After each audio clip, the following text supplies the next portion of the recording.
Good morning mga karos. So for this video, magluto tayo ng puset. Ayan, kasi yun yung request ng aking asawa. Kaya naman, lulutuan natin siya. So, naghahanda na tayo. Ayan, dahil nga, para mas maaga, ayan, ayan yung puset natin. Lalagyan natin sa ating kaldero. So, 15 many hours, ito nating puset. Ayan. So, hinalo-halo lang natin para mas sip-sip niya yung mga ano natin, yung marinate natin sa ating pusit.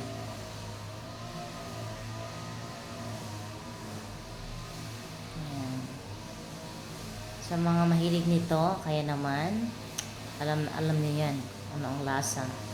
Ayan, so kumukulo na nga. So, yan lang po. That's it for this video mga Rose. So, I hope, ayan, magpapa-cravings na naman ako sa inyo.